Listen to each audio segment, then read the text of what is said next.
Jadi wuduk ni ada secara bahasa, ada secara syarak. Secara bahasa merujuk kepada cahaya. Ia juga merujuk kepada basuh. Semata-mata basuh pun disebut sebagai wuduk juga.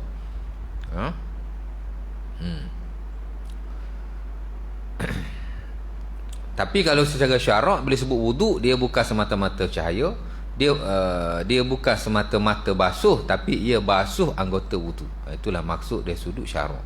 Jadi ada perbezaan yang ketara lah antara makna dari sudut syarak dan juga makna dari sudut bahasa. Sebab itu perlu dibezakan suatu perkara antara makna secara bahasanya dan makna secara syaraknya, ataupun juga disebut jugalah makna secara istilahnya. Ataupun dalam bahasa Inggeris, kalau kita bahas dari sudut bahasa, dipanggil literal meaning, literally. Kalau dari sudut syarak, kita panggil technical meaning, technically.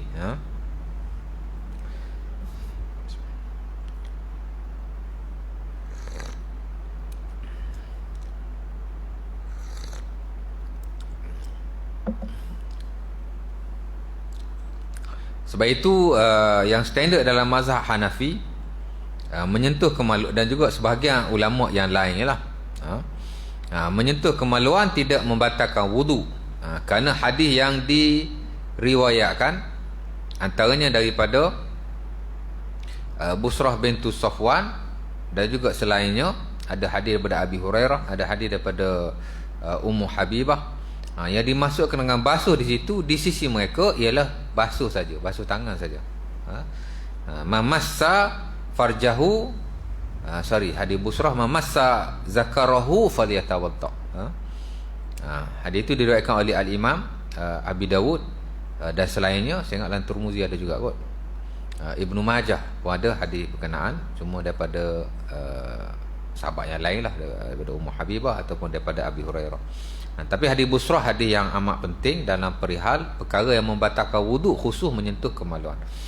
Kata puak-puak Ahnaf, itulah pendukung-pendukung mazhab Hanafi, bahkan yang standard di sini mereka, man massa zakarahu falyatawadda, siapa yang menyentuh kemaluan adalah dia wuduk. Wuduk di sini katanya ialah wuduk lughawi, wuduk secara bahasa, yakni basuh tangan saja.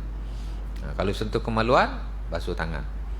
Kalau berwuduk sekalipun dia kata tak wajib, itu sunnah saja. Pasal ada hadis yang menyebut sentuh tak batal, hadis ni pula sebut sentuh batal, menggabungkan kedua-duanya, jadi sentuh tu jadi tidak wajib. Dan kalau kita lihat ulama contemporary, umpama Ibnu Utsaimin dalam buku Asy-Syarhul Mumti', bagi saya one of the best book lah dalam fiqh ni, fiqh moden lah kita kata. Fiqh yang ditulis oleh ulama-ulama yang terkini, yang moden. Dia juga melihat pendapat Al-Imam Ibn Taymiyah dan juga yang disokong dalam mazhab Hanafi itu adalah yang lebih rajih, itulah tidak membatalkan wuduk bila mana menyentuh kemaluan, kerana menggabungkan kedua-dua hadis berkenaan. Sementara kedua-dua hadis itu dari sudut perbahasan riwayatnya memang ada sebahagian kata dua-dua sahih, ada sebahagian kata dua-dua dhaif. Jadi bab sanad dan riwayat pun tak selesai sampai sudah. Jadi kembali kepada yang asal, itulah tidak membatalkan wuduk melainkan dengan dalil yang betul-betul kuat, betul-betul sahih, dan kalau boleh yang disepakati kesahihannya. Yang khilaf-khilaf seumpama itu tidak diambil kira. Bahkan di sisi Ibnu Utsaimin, dua-dua hadis itu dia cenderung menyatakan bahawa ianya tidak sahih.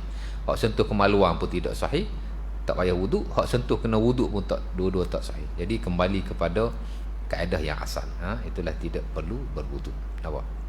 Nak cerita balik pada yang tadi, wuduk juga dari sudut bahasa makna basuh saja.